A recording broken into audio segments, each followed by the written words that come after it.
Bonjour à toutes et à tous et bienvenue sur ce webinaire consacré aux solutions Créqui Invest que nous allons comparer aux autres solutions de défiscalisation puisque nous sommes dans la saison des produits défiscalisants de fin d'année.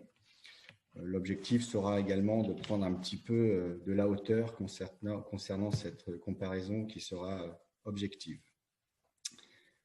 Je vous propose que ce webinaire soit animé autour de 4 temps forts.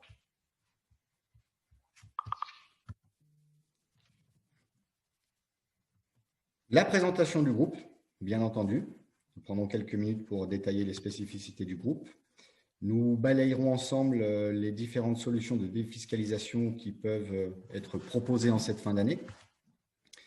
Nous passerons un moment sur la présentation des solutions Créqui Invest pour rentrer dans une analyse comparative et prendre du recul par rapport à l'ensemble de ces solutions du marché. Nous ne pourrons pas toutes les balayer par rapport au temps en partie, mais du moins balayer les principales. Alors, le groupe Créqui, vous l'avez compris, vous le savez, nous sommes un opérateur dans l'ancien. Ça fait plus de 20 ans que nous élaborons des projets de rénovation urbaine. Petite spécificité, nous accordons toujours une importance à des labels énergétiques forts sur nos réalisations. Ce n'est pas une vue de l'esprit, mais bien une synonyme de valorisation future. C'est un sujet dont s'empare l'État actuellement. Nous sommes encore des artisans au sens noble du terme, avec 40 collaborateurs très impliqués sur les différents projets en cours. Nous rayonnons autour de 4 agences, des agences principalement techniques, puisque la clé de ce métier, c'est d'être bien présent sur les chantiers tous les jours. Et nous avons réalisé nos premières livraisons il y a maintenant plus de 15 ans. Alors, première spécificité du groupe Créqui. Le groupe Créqui, nous avons internalisé tous les maillons de la chaîne nécessitant une restructuration d'immeubles qualitatifs. En amont, de par la conception, bien entendu, toutes les équipes dédiées à la construction. Il y a un accompagnement, un service commercial pour vous guider et nous louons tout ce que nous fabriquons et sommes gestionnaires de syndic de nos réalisations. Comme ça, par rapport aux solutions que l'on peut proposer, on garde toujours le volant. Nous avons à ce jour réhabilité plus de 45 000 mètres carrés sur des communes de plus de 100 000 habitants. Deuxième spécificité du groupe que j'introduis, ce sont des passerelles publiques-privées que nous mettons en place avec les pouvoirs publics. C'est pour ça que nous sommes implantés sur des grandes villes françaises. Ces opérations-là sont toujours dans l'hypercentre, en cœur de ville. Il y a un lien fort, direct ou indirect, avec la ville. La conséquence, c'est que nous avons des investissements, on va dire en masse, sur des zones préidentifiées où l'État amène du mieux sur les parties publiques et nous venons insérer du renouvellement urbain au milieu. Cela permet d'inscrire les clients dans un projet global de rénovation urbaine et c'est synonyme de valorisation dans le temps. Donc, pour illustrer ces passerelles publiques-privées, nous avons par exemple fait 16 immeubles avec VAR Aménagement Développement dans le centre historique toulonnais. Nous avons réalisé plus de 8 immeubles avec la SERM, la Société d'économie de la région Montpellier-Rennes, 18 000 mètres carrés avec la Société d'économie de la Loire ou les Passes de Saint-Étienne. Et actuellement, la passerelle est plus avec Nice Métropole puisque c'est la prépondérance du stock est sur cette zone-là. Donc, c'est également une notion de sourcing pour nous. Pour nos investisseurs, ça sécurise l'investissement. Ça sécurise aussi également la fiscalité parce que les pouvoirs publics donnent les autorisations. Ça garantit structurellement une forme de qualité des travaux puisque ces gens-là ont un regard sur ce que nous faisons. Et stratégiquement, ça permet d'inscrire les investisseurs, les clients dans un projet de ville synonyme de valorisation future parce qu'il y a des projets structurants qui vont venir améliorer la vie et les éléments des quartiers tout autour des immeubles. Nous distribuons 2 types de solutions, donc les solutions Créqui Invest que nous allons plus développer au travers de ce webinaire, et puis bien entendu des lots en direct sous couvert de différentes fiscalités, principalement pour cette fin d'année le déficit foncier, mais nous pouvons proposer aussi du monument historique ou du Malraux. Ce qu'il faut savoir, c'est que les solutions Créqui Invest s'appuient font du stock picking sur le stock immobilier direct que vous pouvez d'ailleurs retrouver sur notre plateforme, comme la Villa Taf, qui est sur une phase de livraison actuellement. Vous voyez les photos de la façade. C'est un très bel immeuble bourgeois avec des parties communes vraiment somptueuses. Le Malocena, à Nice, très bel immeuble aussi 1850 bourgeois, sur lesquels s'appuient nos SCI en cours de commercialisation.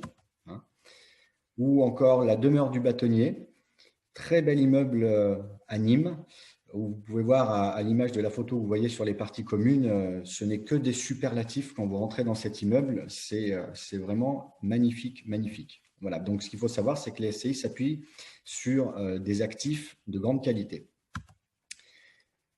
Nous allons maintenant balayer les différentes solutions de défiscalisation. Alors, ce que je vous propose, c'est de les analyser selon 7 critères. Tout d'abord, bien entendu, la réduction d'impôt, mesurer la performance fiscale proposée. Y a-t-il un plafond par rapport aux sommes versées? La notion de risque. Nos critères d'analyse du risque tiendront compte de la classe d'actifs, du montage, mais également de la conjoncture, puisque nous avons des normes sanitaires assez dégradées qui peuvent impacter certains investissements. La classification ira de faible à très élevé, en passant par modéré et élevé, pour catégoriser la notion de risque. Quel délai l'opérateur a pour investir, pour faire ses achats? La durée de détention, bien sûr, parce que ce sont des produits peu disponibles dans l'ensemble. Sont-ils soumis, oui ou non, au plafonnement global des niches fiscales? Et quelle est la politique de frais appliquée? Alors, ce que je vous propose, c'est de commencer avec les FCPI. Nous allons plus nous concentrer sur l'écran. Donc, les fonds communs de placement, on va dire, ce sont principalement les plus usités. Alors, souscrire à des parts de FCPI permet de contribuer pour l'objectif au financement de sociétés technologiques. Il faut savoir que chaque FCPI est géré par une société de gestion spécialisée et investie dans un panier d'une dizaine à une vingtaine d'entreprises. Les fonds communs de placement dans l'innovation sont des fonds communs de placement à risque dont l'actif est constitué pour au moins 70% de titres et parts de PME européennes opérationnelles remplissant certaines conditions.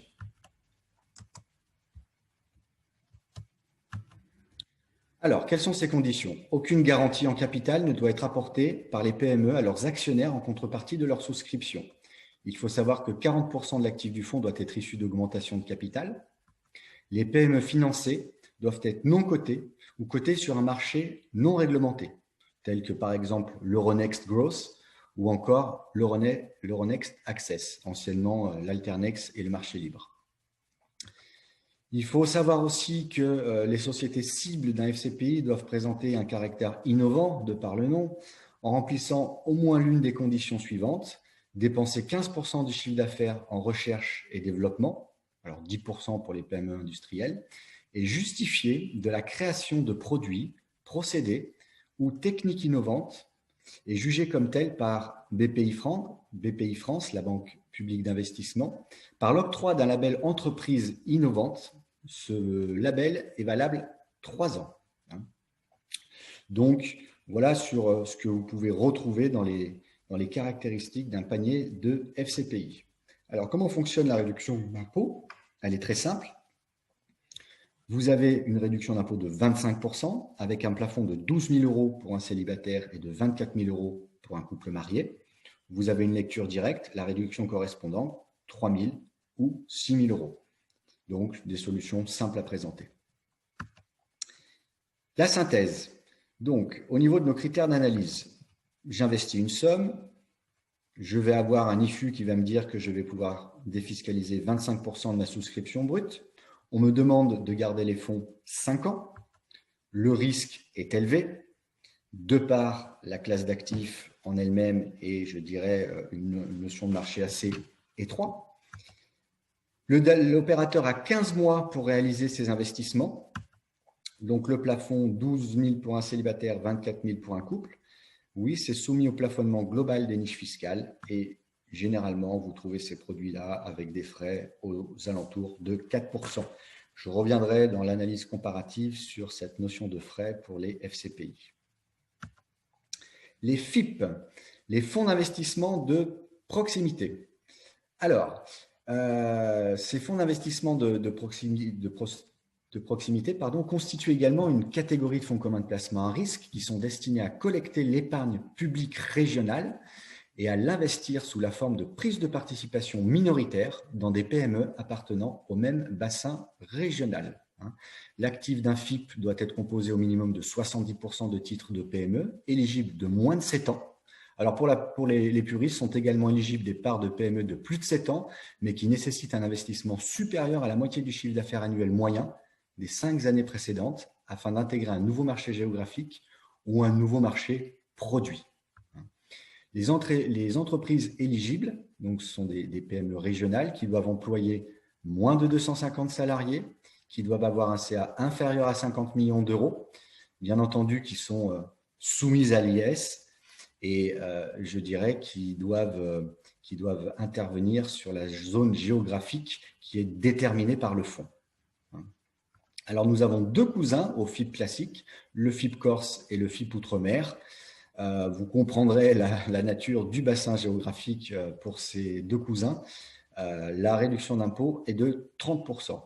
J'en profite pour vous faire un petit commentaire sur les réductions d'impôt. FIP, FCPI, normalement la réduction d'impôt est de 18%, mais l'État a décidé dans ce contexte particulier de les doper jusqu'au 31/12 et de proposer une réduction d'impôt de 25%. C'est valable pour l'ensemble des solutions que je vais vous présenter. Alors, la réduction d'impôt, elle est également donc dopée de 25% jusqu'au 31/12. C'est le même principe que les FCPI. Il y a un plafond de 12 000 euros pour un célibataire, 24 000 euros pour un couple, donc ce qui correspond à une réduction d'impôt de 3 ou 6 000 euros en fonction de votre situation. Rentrons dans la synthèse d'analyse.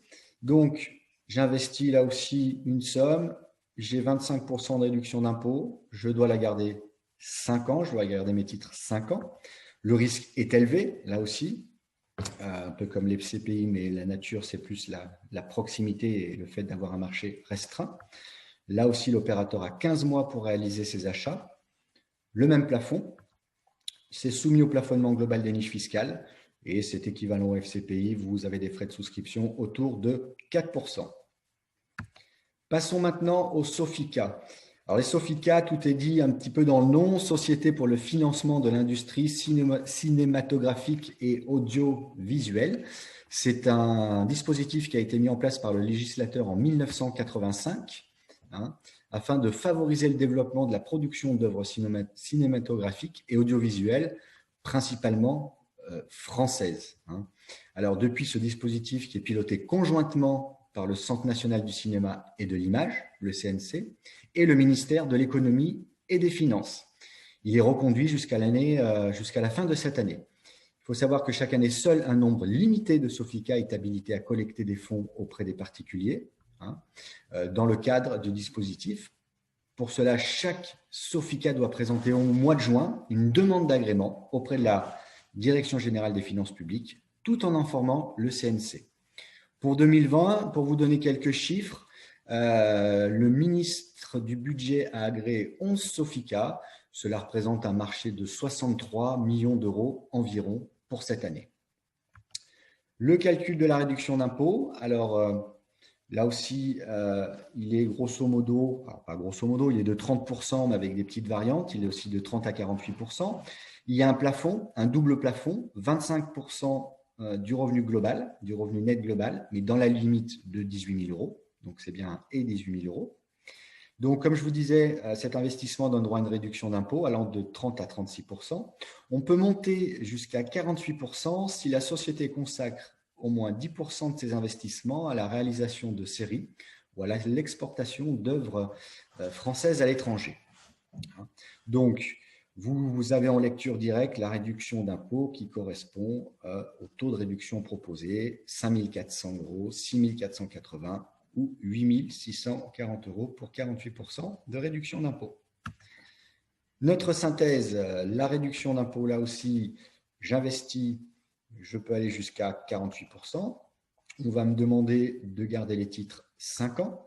Là, nous sommes sur un risque fort. Risque fort, le risque est amplifié cette année de par les conditions sanitaires dégradées qui freinent énormément l'industrie du cinéma. Il y a beaucoup moins de personnes dans les salles par les temps qui courent. Donc, on a un risque encore plus élevé.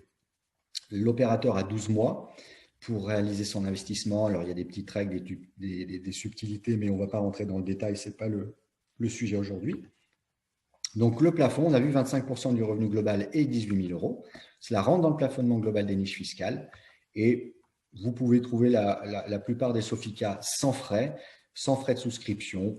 Cela peut se comprendre quand on regarde la nature de l'investissement.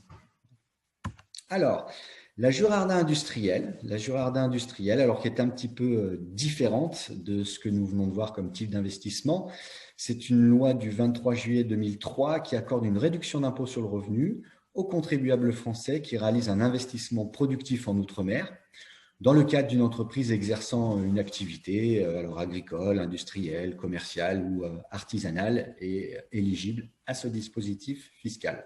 Donc, en fait, l'objectif de cette loi, elle est faite pour aider les entreprises des DOM-TOM à financer du matériel et de limiter, de compenser, on va dire, les surcoûts liés au transport, à l'éloignement géographique et à l'insularité. Alors, il faut savoir que les sommes investies en Girardin industriel ne donnent lieu à aucun versement quelconque de revenus ou de dividendes. Elles sont à fonds perdus. C'est du one-shot.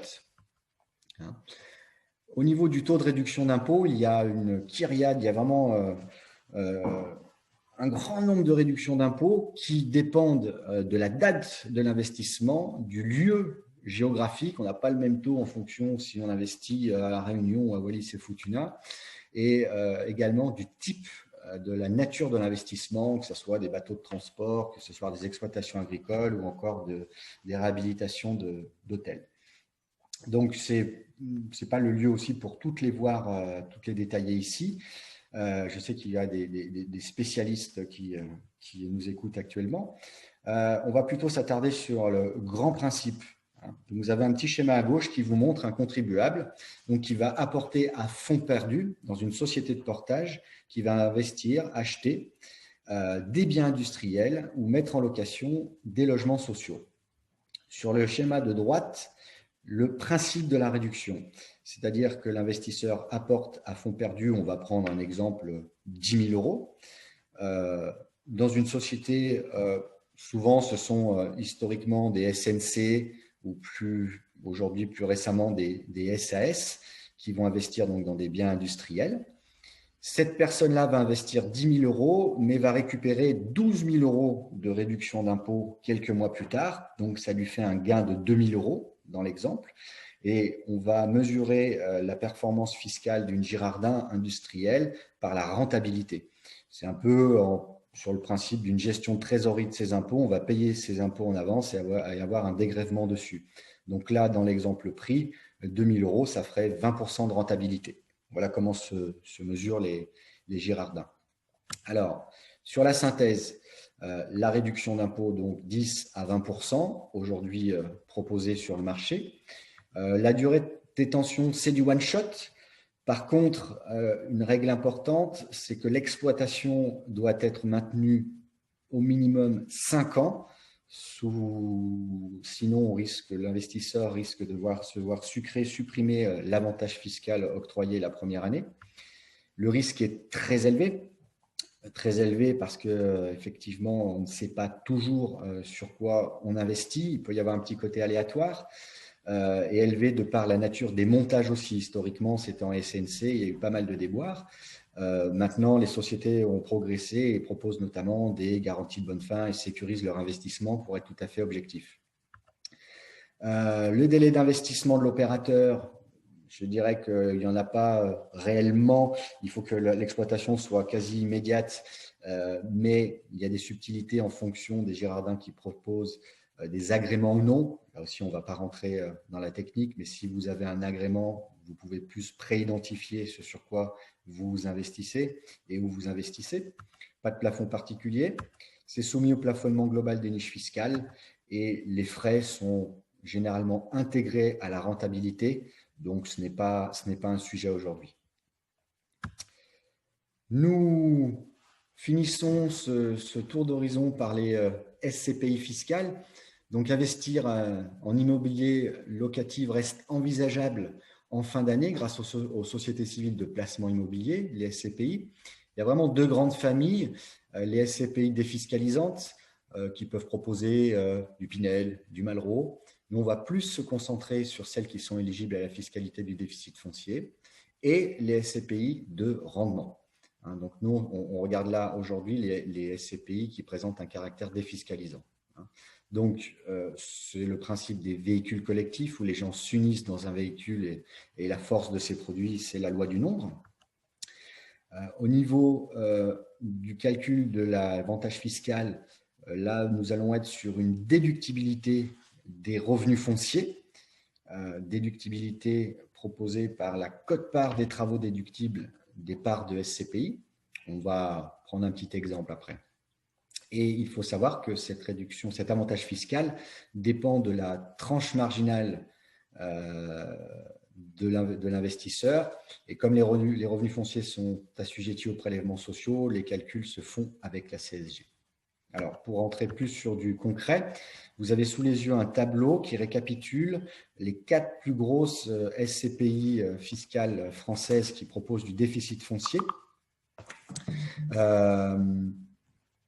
Alors, pour 10 000 € de souscription, il y a 11% en moyenne de frais de collecte, donc la souscription nette de frais de 8 867 €. Le prix d'acquisition du foncier, la répartition entre le foncier et le montant des travaux, 3 803 fonciers, 5 063 le marché de travaux. Cela donne donc un avantage de 2 947 €, 29% que l'on va détailler. Donc, ce qu'il faut savoir aussi à titre d'information, c'est nous avons fait cette analyse avec les notices d'information des FCPI. Je vous conseille de bien les lire. Il y a pas mal d'informations judicieuses que vous pouvez prendre. Alors, on peut constater au travers de ces notices qu'il peut y avoir des frais possibles sur les acquisitions d'immeubles, sur le marché de travaux ou même sur la cession des immeubles au moment de la revente. Donc, soyez vigilants. Comment va être calculée la réduction d'impôt? Je vous ai parlé de déductibilité. Vous avez un petit schéma qui vous propose la ventilation des tranches d'imposition en fonction du revenu pris pour une part, revenu 2020, donc vous voyez 11%, 30%, 41%, 45%. Les revenus fonciers viennent en sursalaire. Donc, j'ai un exemple où si, par exemple, la personne gagne 74 000 €, elle rentre dans la tranche à 41, les revenus fonciers sont en plein. L'avantage fiscal, vu que je vais déduire 5 063 €, le marché de travaux, j'aurais dû être imposé dessus. Pour calculer l'avantage fiscal, je fais 5 063 multiplié par 41 plus les prélèvements sociaux, 58,2%, et je retrouve mes 2 947 €. Voilà le calcul de la réduction d'impôt, comment il s'articule.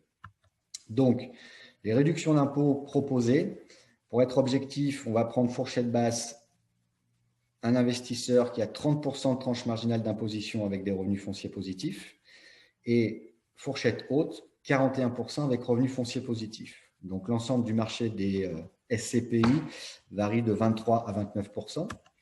La durée de détention, elle est de 15 ans. Le risque, il est modéré, parce que là, on est sur de l'immobilier patrimonial. Généralement, il y a une mutualisation avec la loi du nombre. On n'est pas sur un risque fort. L'opérateur a 24 mois pour réaliser ses investissements. Il n'y a pas de plafond particulier. Ce n'est pas soumis au plafonnement global des niches fiscales.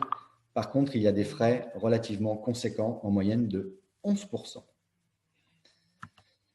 Nous allons, maintenant que nous avons fait ce tour d'horizon,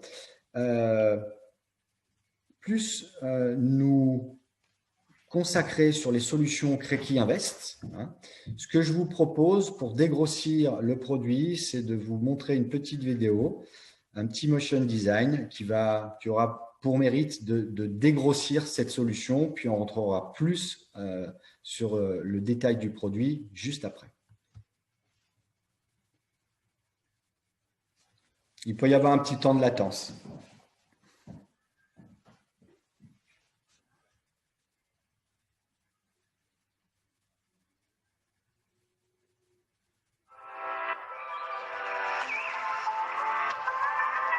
défiscaliser tout en réalisant un investissement dans l'immobilier, c'est possible avec les solutions Créqui Invest. Notre offre vous permet d'investir et de posséder des biens immobiliers destinés à la location sur une durée prédéfinie qui garantit la défiscalisation. Avec les solutions Créqui Invest, participez à un projet dès 10 000 € la part et rejoignez d'autres investisseurs. Votre performance fiscale sera calculée à partir de votre situation et du montant investi. Nos solutions sont accessibles depuis notre plateforme digitale qui simplifie l'intégralité des démarches.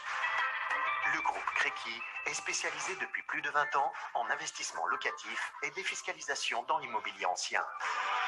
Nous réalisons des projets de réhabilitation immobilière afin de répondre aux besoins de la société et à l'évolution des usages urbains.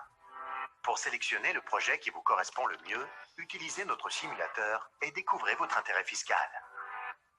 La souscription est intégralement digitalisée, du remplissage des documents administratifs à leur signature électronique. Lorsque la souscription est validée, vous devenez investisseur. Une fois que la collecte est terminée, un emprunt bancaire est monté et sert de levier pour payer les travaux qui vous permettent de défiscaliser. Une SCI est créée. Vous pouvez suivre l'évolution de votre investissement depuis votre espace client et récupérer vos éléments déclaratifs. Lorsque les travaux sont finis, les biens sont mis en location et les loyers remboursent le prêt. Une fois la phase d'engagement terminée, vous entrez dans la phase finale de votre projet, la revente. La SCI liquide les parts dans les meilleures conditions de marché. Vous récupérez votre capital avec une éventuelle plus-value.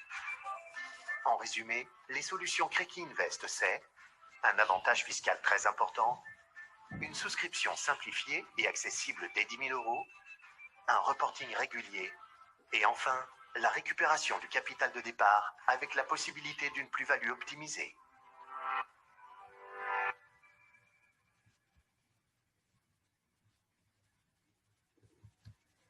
Alors, voilà, ça a le mérite de dégrossir, comme je vous disais, la solution. Donc, vous avez compris le concept, c'est comme les SCPI, plusieurs souscripteurs qui vont unir leurs forces afin d'acquérir plusieurs biens immobiliers, des biens d'ailleurs qu'ils n'auraient peut-être pas pu acheter tout seuls. Donc, sur le cycle de vie d'une SCI, il y a 3 temps. La souscription, c'est le moment également où on défiscalise. On défiscalise sur les factures travaux. Une fois que les biens sont terminés, la réhabilitation finie, ils sont mis en location, on rentre dans une phase de détention. C'est le principe de la capitalisation parce que nous allons le voir, les loyers serviront à rembourser l'emprunt. Et enfin, après la détention, il y a une notion de revente. Ces produits ne sont pas faits pour être gardés au terme, mais bien pour être dissous et rembourser les porteurs de parts.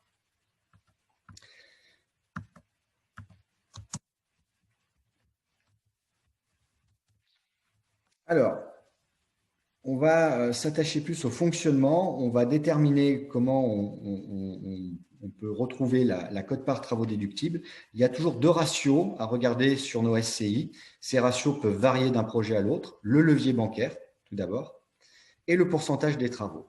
Alors, prenons comme pour exemple un levier bancaire pris arbitrairement à 100%. Comme ça, c'est plus facile, on n'a pas besoin de sortir les calculatrices.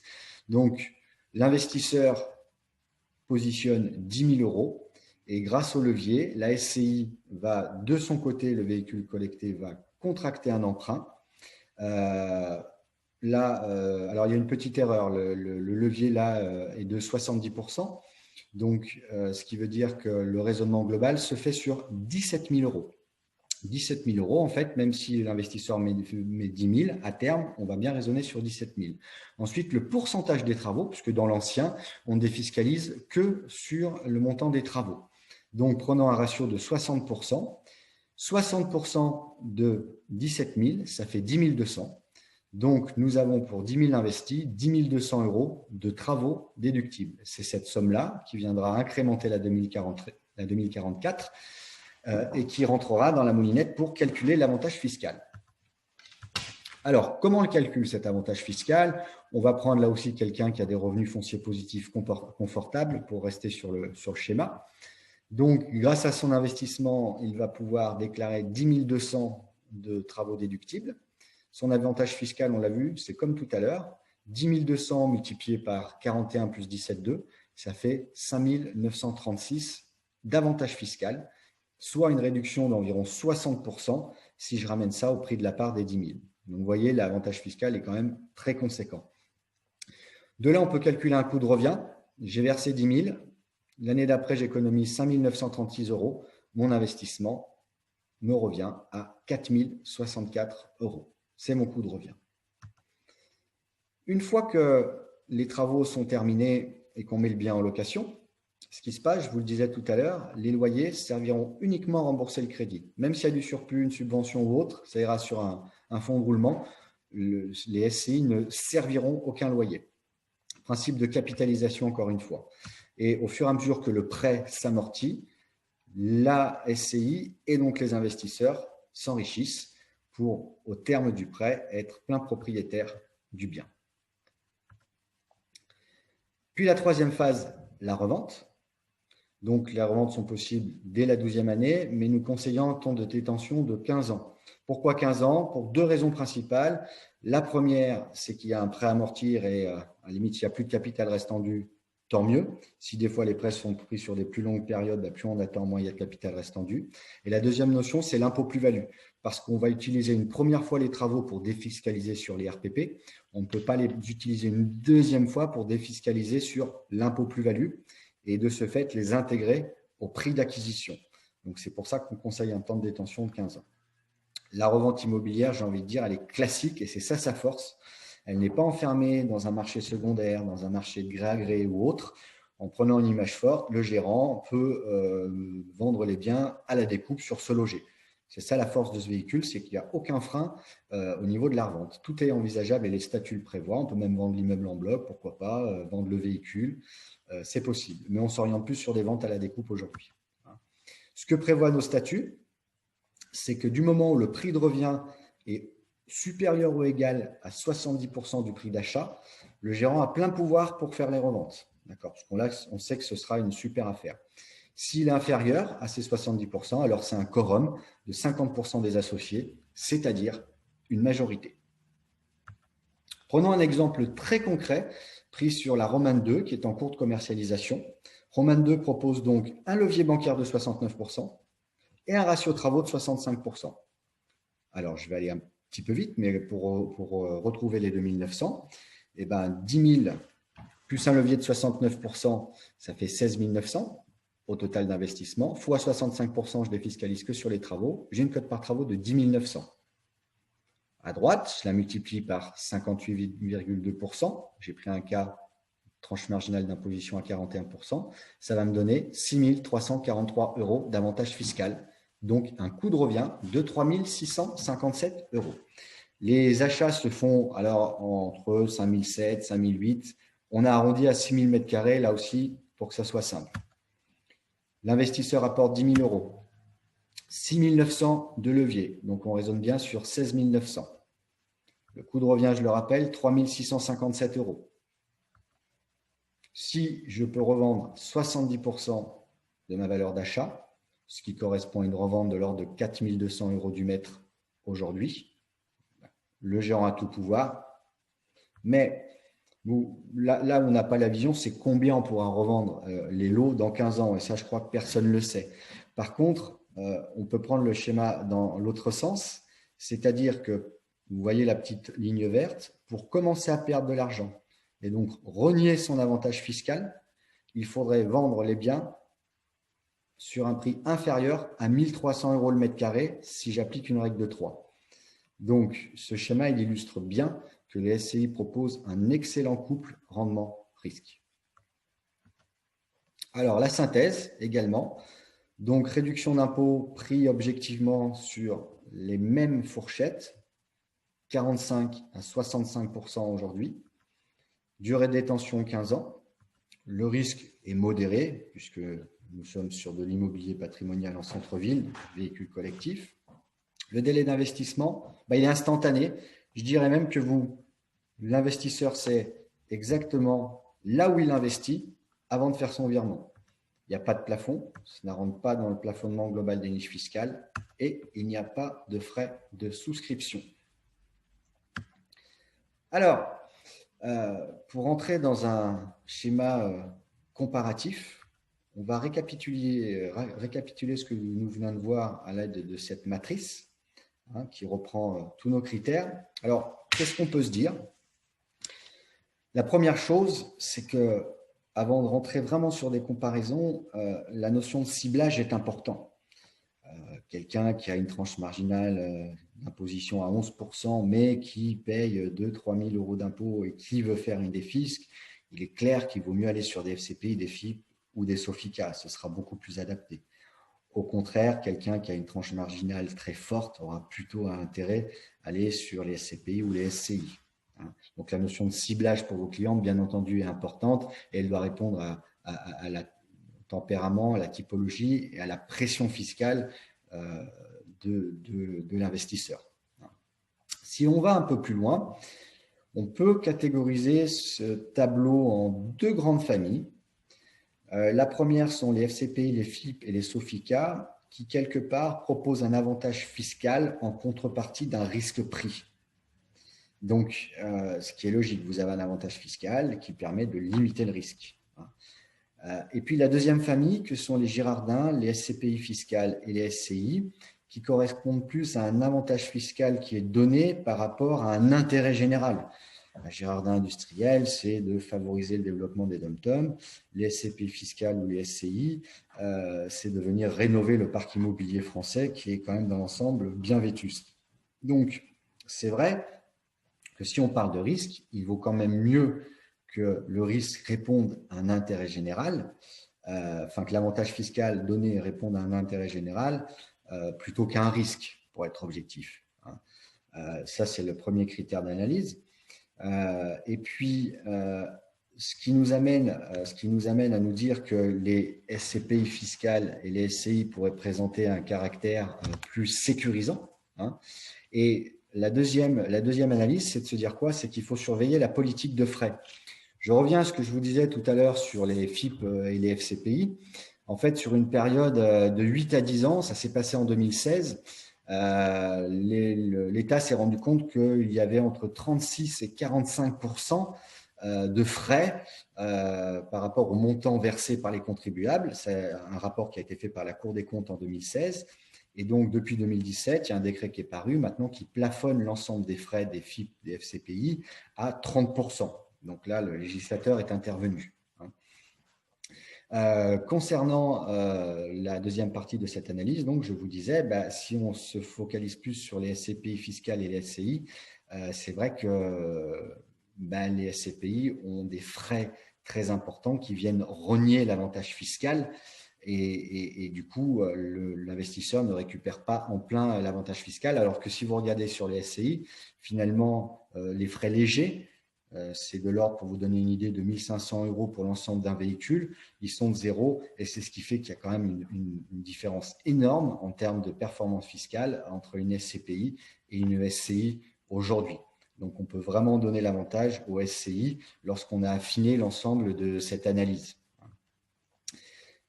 Ce qui veut dire que sur nos SCI, l'avantage par rapport à tous les autres produits du marché, c'est que les biens sont préidentifiés. Vous savez sur quels immeubles les clients seront investis, le stock picking sera fait, c'est sur notre stock direct.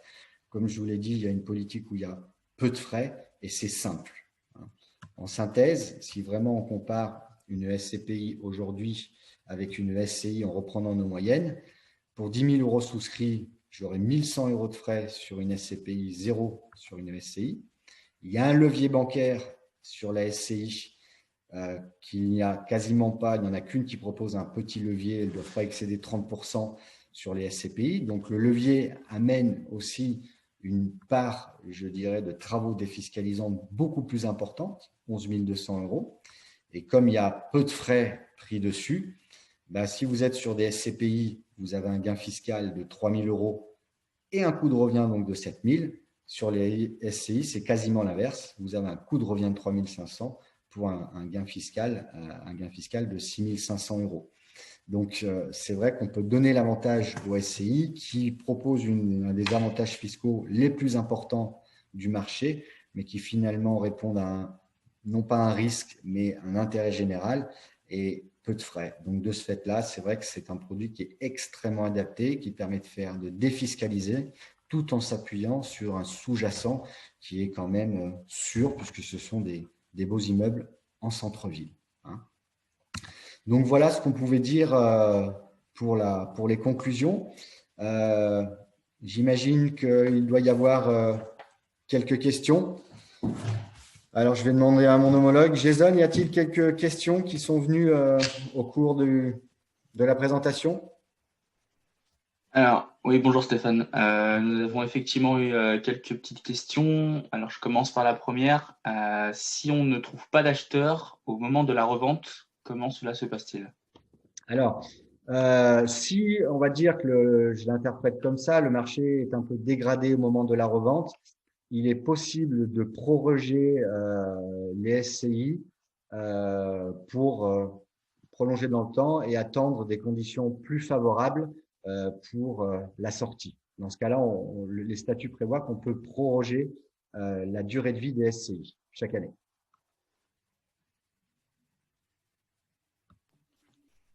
Est-ce que j'ai bien répondu à la question? Oui, alors j'en profite pour dire aux participants qu'ils peuvent du coup poser leurs questions directement dans le chat, hein, dans le chat de la conférence Zoom. Ensuite, du coup, donc pour faire suite à cette question, Stéphane, la réponse est parfaite, mais qui est-ce qui décide de proroger? Alors, ça se fait sous forme d'assemblée générale, puisque c'est un véhicule collectif. Et là, c'est par vote suite à une convocation d'assemblée générale, ce sont des votes. Et il faut aussi qu'il y ait l'adhésion du quorum pour proroger. Maintenant, s'il faut prolonger, je pense que tout le monde sera d'accord. Très bien. Une nouvelle question. Quelle est la garantie de recherche du meilleur prix à la sortie? Bah, contractuellement parlant, il n'y a pas de garantie sur la sortie. C'est ce que je vous disais tout à l'heure. L'intérêt, c'est qu'on peut se mettre vraiment sur un marché libre. Et vu qu'on a quand même sélectionné au départ des lieux stratégiques avec les pouvoirs publics qui sont des zones vraiment en devenir, la sortie devrait être quand même encourageante. Si je prends les immeubles, je prends notamment les immeubles Riviera à Nice, on est vraiment en cœur de ville, sur une ville qui est en plein boom. Donc, j'ai encore une fois pas la notion de prix à 15 ans. Je répondrai en vous disant c'est le même principe que si vous êtes en direct. Si vous achetez un appartement, une maison, une villa ou autre, et que vous l'avez bien acheté sur une zone plutôt sympa, il n'y a pas de raison que dans 15 ans, ça se passe mal.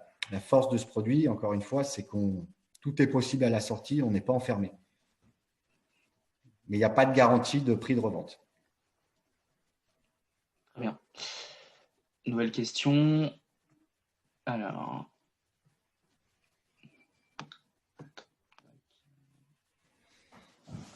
quelles sont les conditions pour distribuer vos produits?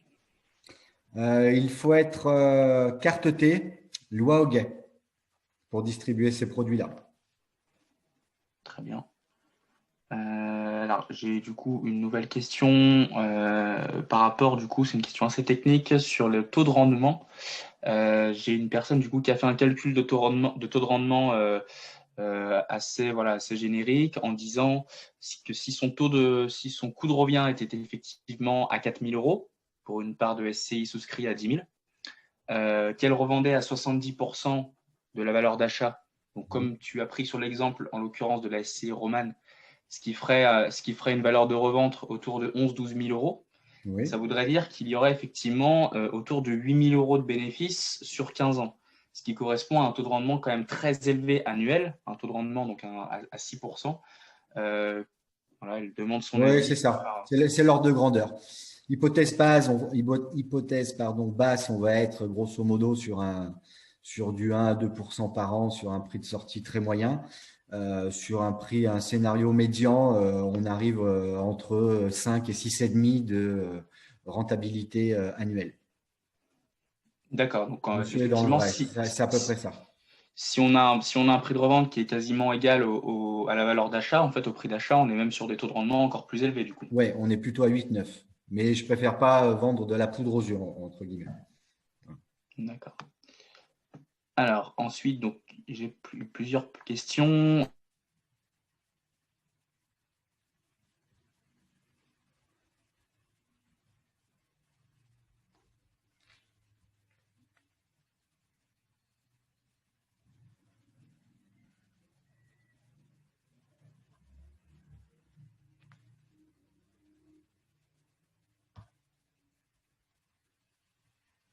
Ah, je n'ai plus de son.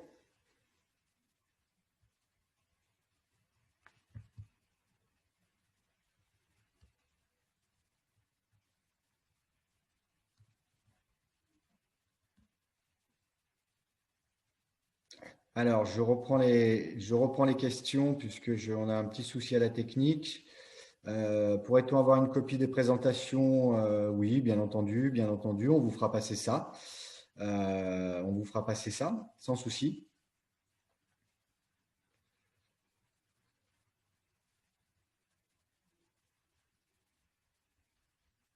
Ok.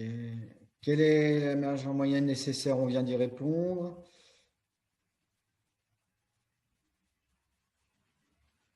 Alors, la stratégie est-elle donc de permettre à quelqu'un de rechercher des biens pour 70% de la valeur sans que les investisseurs puissent s'y opposer? Oui, c'est-à-dire qu'au niveau des statuts, si la condition fait qu'on peut revendre à 70% de la valeur d'achat, le gérant a tout pouvoir sans que personne puisse s'y opposer, parce que ça veut dire que ce sera une belle affaire, donc personne n'aura intérêt à s'y opposer et à matérialiser une plus-value à ce moment-là.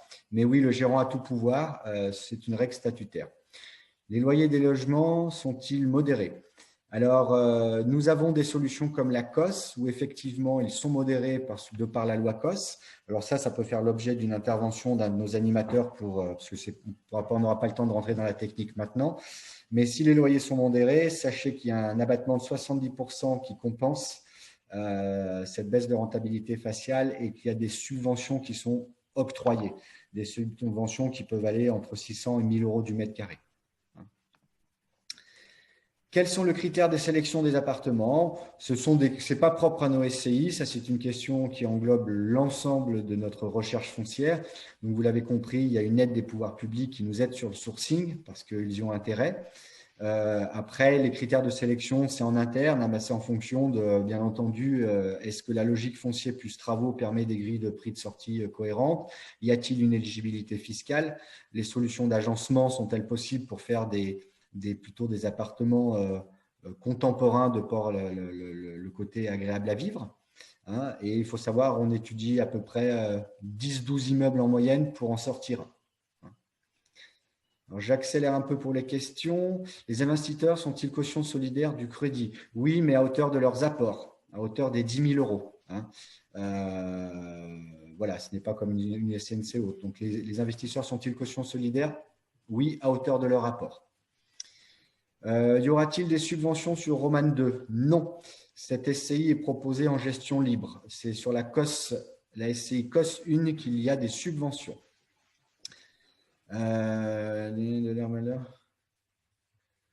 Alors, j'ai la suite de la question tout à l'heure. Alors, la stratégie est donc de permettre à quelqu'un de racheter les biens pour 70% de leur valeur sans que les investisseurs puissent s'y opposer, alors qu'on aurait pu les revendre plein pot et maximiser la renta des clients.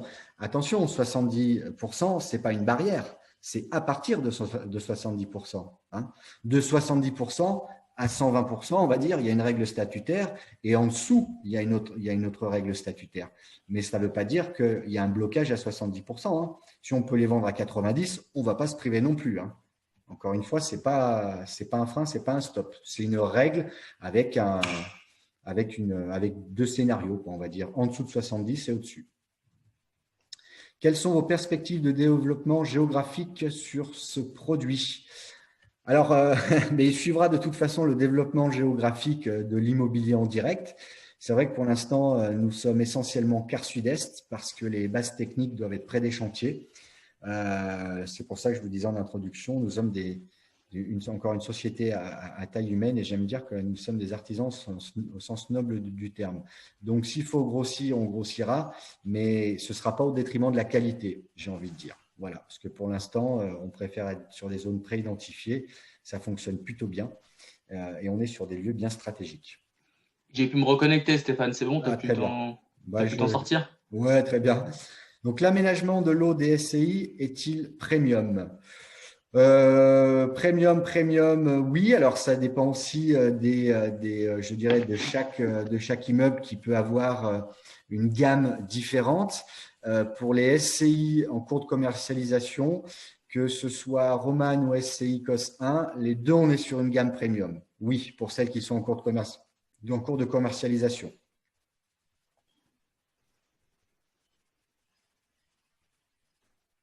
Je ne comprends pas la revente. L'immeuble est revendu dans sa globalité ou les parts à l'unité comme en SCPI. Les statuts prévoient l'ensemble. Alors, je n'ai peut-être pas été assez clair. Je n'ai peut-être pas été assez fluide dans mes explications, mais on s'oriente principalement sur des reventes à la découpe. Hein. Donc, ce qui veut dire, c'est qu'on prendra l'appartement dans l'immeuble et on le revendra. On a certaines SCI historiquement sur d'autres zones qui consacraient un immeuble entier. Donc, dans ce cas-là, on peut revendre l'immeuble complet ou à la découpe. Ce seront les meilleures conditions qui nous guideront. Les immeubles vendus ou débouclements qui seraient vendus à la découpe nécessitent réalisation d'une copro. Quid du surcoût à la revente? Alors, de toute façon, les copros sont créés au moment de la vente, hein, puisque nous sommes gestionnaires de syndic. Donc, il n'y aura pas de frais de copro déjà sur celles que nous commercialisons. Maintenant, pour celles qui ont été commercialisées en bloc, les SCI qui avaient un immeuble complet, effectivement, dans ce cas-là, il y a des frais de copro qui seront mis en place, qui amèneront un petit surcoût à la revente. Hein. Ça avait été intégré en amont. Maintenant, on ne se pose plus la question sur les dernières SCI, que ce soit sur Nice ou sur Nîmes, où là, on vient stock piquer directement sur des copros existantes. Les associés de la SCI ont-ils des obligations? Non, il n'y a pas d'obligation particulière. Non, il n'y a pas d'obligation particulière. C'est-à-dire que nous, on prend tout en charge. On va s'occuper de l'enregistrement du véhicule au greffe. On va s'occuper de l'achat, de la signature du notaire, du montage du prêt, de l'achat des lots, etc., des travaux. Donc, il n'y a pas d'obligation particulière. Je comprends la question dans ce sens-là. Jusqu'à quand peut-on souscrire pour défiscaliser cette année? Pour l'instant, nous nous sommes fixés jusqu'au 11 décembre. Ce délai pourrait être raccourci éventuellement, puisqu'on est en train d'enregistrer la Riviera 7 au greffe et avec les mesures Covid, on va juste vérifier que les pouvoirs publics et notamment l'enregistrement au greffe fonctionnent bien. On communiquera si on voit que ça prend plus de temps par rapport à cette période-là, mais retenez pour l'instant 11 décembre.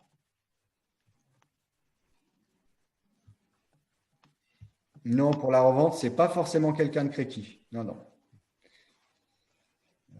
Qu'est-ce qui est prévu pour la succession? Alors, pour la succession, en fait, on a prévu le décès et donc le démembrement des parts. C'est prévu. Alors, différents démembrements en fonction de la DDV. Simplement, c'est pour les droits de vote. Les droits de vote seront plutôt réservés à l'usufruitier pendant la durée et seulement le nu propriétaire au moment de la revente, parce qu'on ne veut pas de pièces rapportées pendant la gestion, par expérience. Mais la succession est bien prévue dans les statuts. Envisagez-vous des solutions créquis en monument historique? Compliqué, puisque pour être en monument historique, il faut que ça soit une SCI familiale, ce qui veut dire être au moins cousin au 7e degré. Donc, ce serait extrêmement compliqué. Donc, nous, on ne pourra pas s'orienter sur des SCI éligibles à la fiscalité des monuments historiques. Clac. Donc, rémunération, tac, tac, tac. Qu'est-ce qui empêche le gérant de revendre à 70% à un comparse qui lui fera une plus-value en revendant plus cher à un tiers? Waouh, alors on a prévu statutairement la revente entre associés, mais c'est plus en cas de problème par rapport à des liquidités et que ça reste exceptionnel si quelqu'un veut sortir. Là, je ne sais pas quoi vous dire sur cette réponse-là. Je ne l'ai jamais eu. Le cas de figure ne s'est pas présenté. Dans l'absolu, qu'est-ce qui empêcherait le gérant de revendre? Non, là, je dirais qu'il y a une notion quand même déontologique et éthique et je ne pense pas que le gérant s'amuse à ça. On ne va pas mettre des margoulins à la tête de nos SCI. Donc, voilà. Quid des garanties de bon achèvement des travaux? Vous savez qu'en déficit foncier, c'est compliqué. De toute façon, dans l'ancien, à part si on est en vire pour les fiscalités petites Malraux, il n'y a pas vraiment de garantie. Je vais vous dire, je vais faire une réponse un peu commerciale, mais c'est vraiment l'expérience et le fait d'avoir les équipes pour gérer les aléas, parce que l'ancien, il y a toujours des aléas, mais il n'y a pas de garantie de bon achèvement des travaux proposés dans le cadre de ces SCI. Combien de solutions Créqui à commercialiser visez-vous par an? On en est au 20e véhicule aujourd'hui. On a une collecte qui va représenter entre 2 et 3 millions par an qui continue de grimper. On s'oriente plus l'année prochaine sur des gros véhicules avec plus d'associés.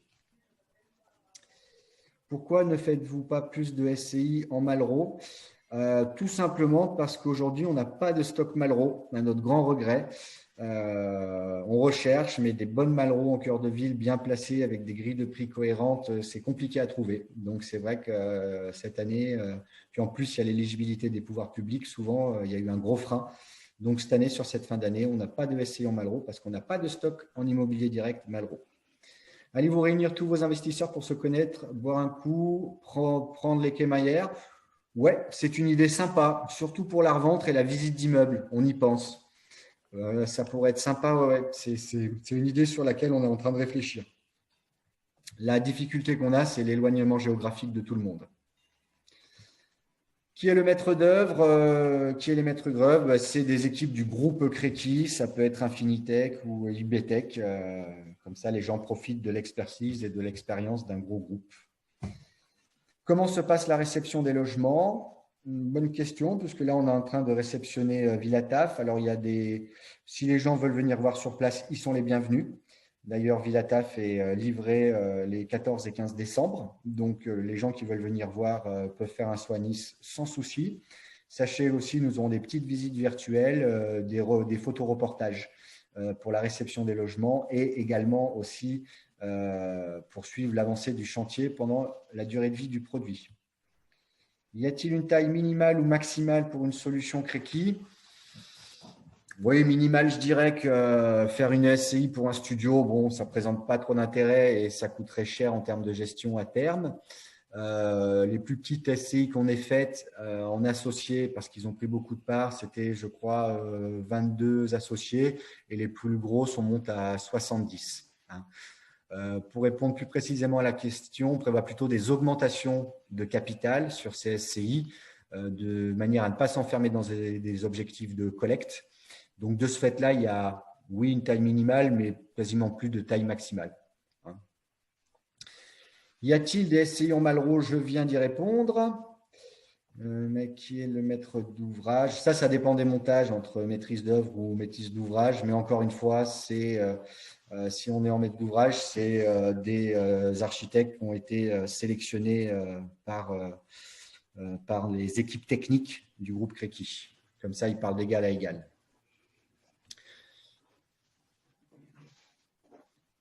Nous payons les taux de commission généralement, pour celles dont on parle là, elles seront toutes payées à fin janvier. En cas de contrôle fiscal, client, si problème, est-ce que nos responsabilités sont engagées? Écoutez, il n'y a pas de raison, non, votre responsabilité ne doit pas être engagée. Alors, il y a des SCI qui sont sous ASL, on va dire les travaux sous ASL. Donc là, il y a une garantie fiscale. On travaille avec le cabinet Rivière. Et sur les dernières, lorsque les copros étaient existantes, on n'a pas pu superposer d'ASL. Là, c'est nous qui répondons directement aux demandes d'information. Mais on a toujours répondu nous-mêmes aux demandes d'information. Vous n'avez pas à le faire. Donc, votre responsabilité ne sera pas engagée. Pourquoi avez-vous quitté Mulhouse? On a quitté Mulhouse tout simplement parce que nous, on est corrélé au projet des pouvoirs publics. Et si vous connaissez bien Mulhouse, c'était la société de la région mulhousienne, de mémoire, ça s'appelait la Sermossi, qui a un petit peu planté, pour parler vulgairement, qui a arrêté tous les jardins Néper, tous ces projets.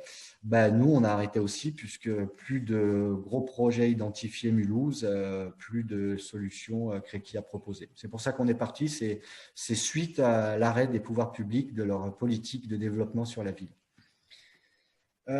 Si les loyers sont insuffisants par rapport au crédit, ça se passe surtout dans le cadre de loyers conventionnés. Dans ce cas-là, la subvention fait le tampon. Et sachez qu'aussi, on a toujours un fonds de roulement important, c'est-à-dire qu'on va emprunter un peu plus que les besoins travaux pour créer une poche sécuritaire, notamment aussi s'il y a des impayés au niveau des loyers. Il y a des assurances, mais le temps que ça se règle, etc. Donc, quels sont vos concurrents sur ce même créneau? Pour l'instant, on a un petit peu une technologie d'avance pour ces SCI, mais sous cette forme-là, avec levier, nous sommes les seuls aujourd'hui. Je sais qu'il y a eu quelques SCI qui ont été proposés à l'époque, mais sans levier. Donc, on n'a pas vraiment de concurrence aujourd'hui. Les concurrents sont vraiment indirects au travers des solutions qu'on a balayées aujourd'hui. Voilà, je crois qu'on a fini l'ensemble des questions. Ça fait maintenant plus d'une heure qu'on est ensemble, donc… alors, viendrez-vous sur d'autres régions de France? J'espère. Ça veut dire qu'on continue à se développer. J'espère. Pour l'instant, ce n'est pas encore d'actualité. J'y ai répondu tout à l'heure. Donc, merci à vous pour cette écoute. Je crois que tout le monde va reprendre ses occupations puisqu'il est déjà 2h moins 25. Vous étiez très nombreux aujourd'hui, donc il y a eu un peu plus de questions qu'à l'accoutumée. Stéphane, j'en profite d'ailleurs. Il y a eu une petite question que tu as oubliée. C'était par rapport au… Quel est le coût pour le client s'il n'y a aucun frais à la souscription? En fait, nous nous rémunérons sur le marché de travaux. C'est-à-dire, c'est comme de l'immobilier direct. On n'a pas changé notre mode de rémunération. Il y a des frais qui sont pris un petit peu pour toute la gestion back-office, les déclarations, etc. C'est très, très léger. Ça rentre dans les 1500 annuels. Vous avez de toute façon, ce que je vous invite, c'est d'aller sur le site. Vous avez la notice sur chaque fiche projet. Vous avez la notice et sur la notice, vous avez tous les frais qui sont récapitulés de manière tout à fait transparente. Mais le gros de la rémunération se fait au travers des travaux. C'est notre mode de rémunération. L'avantage, c'est que c'est déductible pour le client.